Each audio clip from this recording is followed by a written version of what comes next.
स्वामी म्हणतात खोटं का होईना हसत राहिलं पाहिजे, कारण आपल्याला दुःखी झालेला त्रास बघून ना दुसऱ्यांना आणखीन थोडासा आनंद होत असतो. त्यामुळे आपण सर्वात जास्त आनंदी आहोत हे दाखवण्याचा सर्वांना जास्त प्रयत्न करा.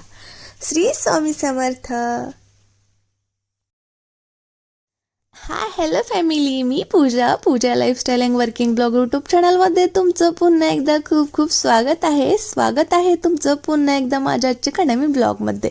नवीन ब्लॉगची सुरुवात खूप छान अशा ठिकाणाहून झालेली आहे. तसंच आपण कुठला तरी किल्ला बघणार आहोत, त्यासाठी व्हिडिओ सुरुवातीपासून शेवटपर्यंत नक्की बघा. तर फॅमिली, मी तर तुम्हाला नेहमी सांगतच असते की गेलेला क्षण परत येत नाही म्हणून आहे. त्या क्षणामध्ये प्रत्येक क्षणाचा आनंद घ्यायला शिका, जसं की मी आणि माझं बाळ नेहमी आनंदी असतो.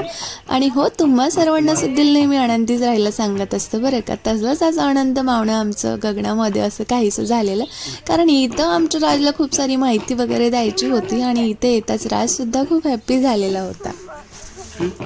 तर मी आणि राज आज कुठे जात आहोत हे तुम्हाला हे किल्ला पाहून लक्षात आलंच असेल. धाराशिव जिल्ह्यातील नळदुर्ग किल्ला बघण्यासाठी आपण आज आलेलो आहोत आणि खूप मस्त असा हा किल्ला आहे आणि व्हिडिओ सुद्धा खूप छान झालेला आहे बरं का. त्यामुळे व्हिडिओ सुरुवातीपासून शेवटपर्यंत नक्की बघा.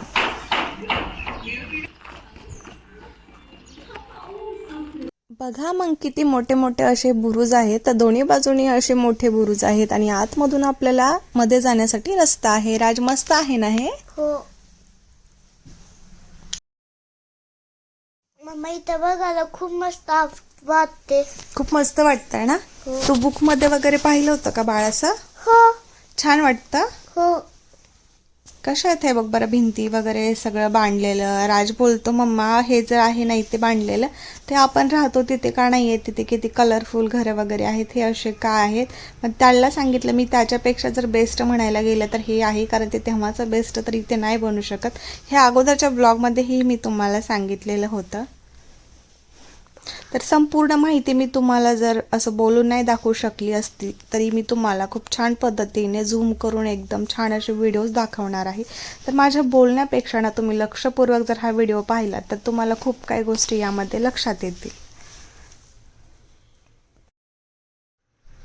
तर किती भक्कम अशा या भिंती आहेत आणि बघताच असं वाटतं ना हे आत्ता कोणीच नाही करू शकत. मी 100 पैकी म्हणून तर सांगत असते की हे आत्ता कोणालाच काही शक्य नाही आहे. बघता जर राहिलो ना हे बघतच राहील अशा पद्धतीचे हे सर्व भिंती वगैरे आहेत. आणि हे सर्व बुरुज वगैरे जर बघितलात ना तर इथून काही बाहेर जाण्याचं मनच करत नाही. आम्ही आत्ता आतमध्ये जात होतो, पण मला असं वाटत होतं किती आतमध्ये जाऊ आणि किती काय माहिती आणखीन घ्यायला पाहिजे. सर्व मी डिटेलमध्ये तुम्हाला व्हिडिओ दाखवणार आहे, त्यामुळे पूर्ण व्हिडिओ लक्षपूर्वक बघा, कारण रातची पण लुडबुड नेहमी मध्ये असते हे तुम्हाला माहिती.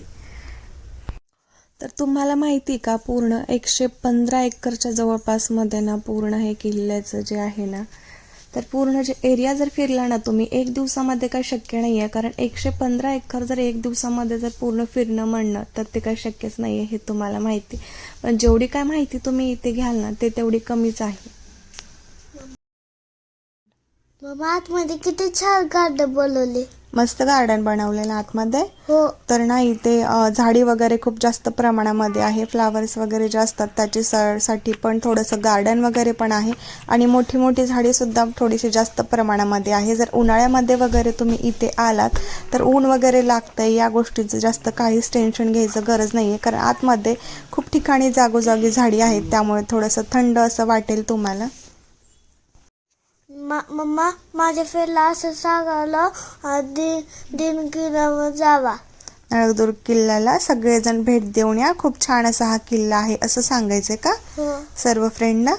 हो टिफिन वगैरे पण जेवायला तुम्ही तिथे घेऊन जाऊ शकतो, कारण तिथले हॉटेल वगैरे आहेत आजूबाजूचे सर्व बंद आहेत. तर टिफिन वगैरे घेऊन जाऊन तुम्ही मस्त असं जेवण सुद्धा झाडाखाली बसून करू शकतो, पण स्वच्छतेचं तिथं जरा जास्त काळजी घ्या. आणि किल्ला सर्व हे जे काय आहे ते मस्तपैकी बघून या असं सांगायचंय ना फ्रेंडला तुला?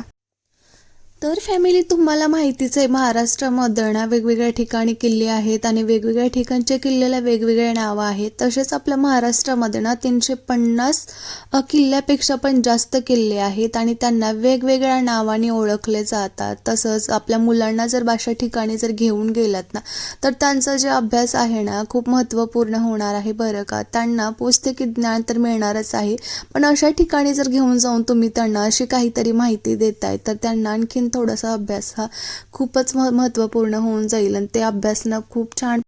तर नेमकं आता तुम्ही म्हणाली ते काय लिहत असेल, तर मलाच हा प्रश्न पडलेला होता. कारण तिथे ना खूप ठिकाणी खूप जणांनी काहीतरी रॉंग नाव असे लिहून ठेवलेले होते आणि माझं बाळ मला विचारत होतं, मम्मा हे नेमकं काय लिहिलेलं आहे.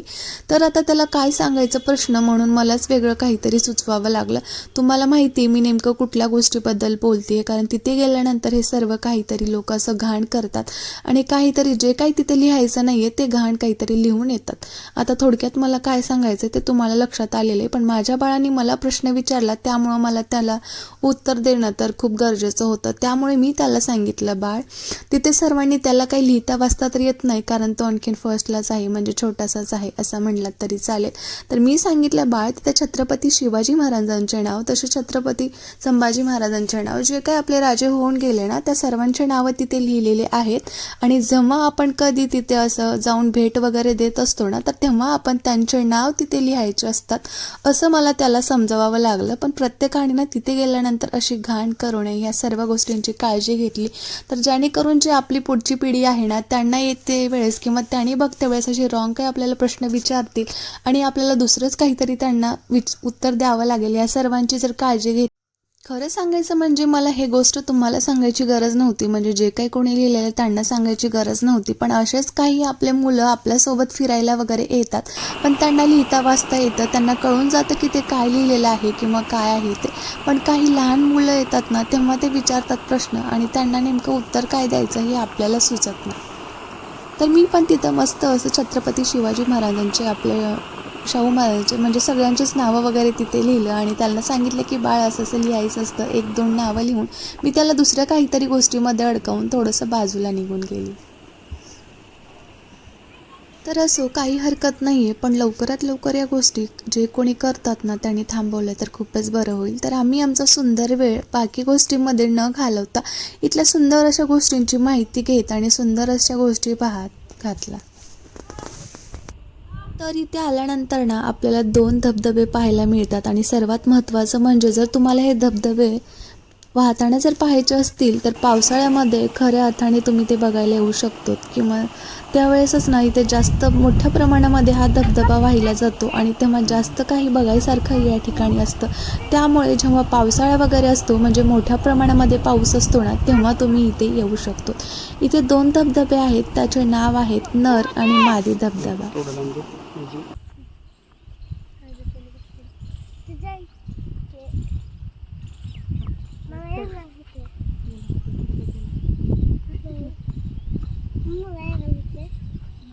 तिकडे बघ.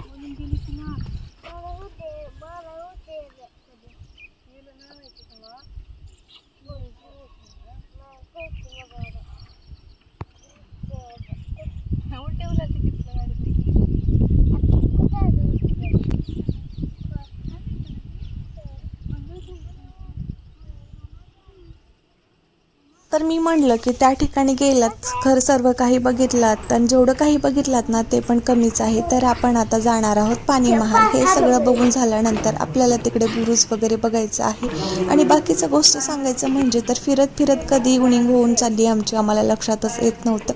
तरीसुद्धा आम्ही खूप सारे फिरलो आणि खूप सारी माहितीसुद्धा तिकडे घेतलो बरं का.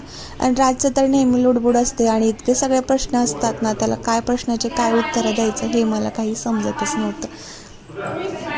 तर इकडे आल्यानंतर आपण मस्त असं इकडे पाणी महाल वगैरे बघून घेतलं आणि राज ना इथे जाळीजवळ बसलेला होता आणि मला बोलत होता, मम्मा इथून बाहेर काय काय दिसतं सांग बरं. तर मी इथे साईडला बसलेली होती तेव्हा राज पण माझ्या बाजूला येऊन बसला. परत त्याला समजावून मी बाजूला काढलेलं होतं, पण तशाच ठिकाणी आम्ही दोघंही बसलोत आणि मस्त तिथून बाहेरचं जे काय वातावरण दिसत होतं ते बघून खूप असं एन्जॉय करत होतो आणि खूप साऱ्या गोष्टींची मी त्याला माहितीसुद्धा देत होते. राज बोलत होता, मम्मा आता आपल्याला इथून कधीच तिकडे जायचं नाही आहे, आपण असंच टिफिन वगैरे घेऊन यायचं आहे, जेवण वगैरे आपण इकडेच करायचं आहे आणि दररोज आपण असंच फिरायचं आहे. कारण त्याला ना हे स्कूलमध्ये गेल्यासारखीच फिलिंग येत होती. जेव्हा मी थोडीफार तिथे माहिती वगैरे त्याला सांगत होती की बुकमध्ये असं वगैरे असतं, हे असतं, तर त्याला हे सगळं काही छानच वाटत होतं. मी म्हटलं शाळेमध्ये जायला तर तुला काही छान वाटत नाही. तर तो बोलत होता, मम्मा शाळेमध्ये टीचर लोक माझा अभ्यास घेतात, तसं तू माझा अभ्यास घ्यायला लागली, मला इतकं छान माहिती सांगायली, तर हे माझ्यासाठी अभ्यासच आहे ना. कुठे मी असं फिरायला लागलो तर त्याचं तेही मला बरोबरच वाटत होतं. मग काय आम्ही तिथून निघालो बाहेर.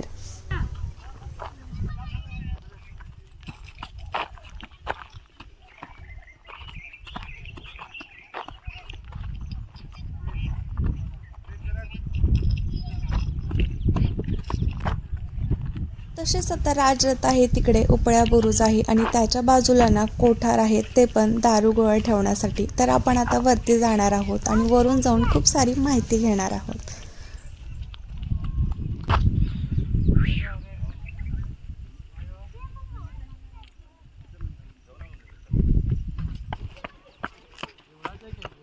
तर हे आहे उपळ्या बुरुज. या ठिकाणी आलोत आणि वरती नाही गेलो तर काहीच नाही बघितलो असं म्हणलात तरी चालेल. तर दुरूनच बघितल्यानंतर आपल्याला सर्वात मोठा प्रश्न पडतो की इतक्या पायऱ्या आहेत आणि वरी गेल्यानंतर आपल्याला काय काय दिसेल आणि आपण कधी वर जायला पाहिजे हे सर्वात अगोदर तुम्हाला प्रश्न पडेल. तर इथे आल्यानंतर एकदम समोरच्या बाजूला हे आहे, पण असं वाटतं की अगोदर वरती जाऊन बघितलं पाहिजे. पण वरती जर एकदा गेलो तर आजूबाजूचं काही फिरणं शक्यच नाही. त्यामुळे आम्ही सर्व काही फिरून घेतलं आणि मग नंतर इथं या बुरुजवरती आलो. तर जात्या वेळेस तर खूप सारा दम लागत होता, पण उत्सुकता तर खूपच होती की इतक्या सगळ्या पायऱ्या तर चढून जायचंच आहे, पण वरती जाऊन मला बघायचंच आहे. त्यासोबत राज पण होता आणि तुम्हाला माहिती, मुलं 2 ते 4 पायऱ्या चढल्यानंतर लगेचच असं बोलतात की मम्मा मी थकलो आहे. तरी राजला आमच्या खूप साऱ्या गोष्टी गप्पा मारत मला वरती घेऊन जावंच लागलं, कारण तो छत्रपती शिवाजी महाराजांना शुभ शुभ असं सतत म्हणत असतो. तर त्यांच्याच काहीतरी गप्पा गोष्टी त्यांना सांगत त्याला मी वरती घेऊन आलेली. तर हे उपळ्या बुरुज आहे, वरून आपल्याला खूप छान पद्धतीने हे सर्व काही बघता येतं.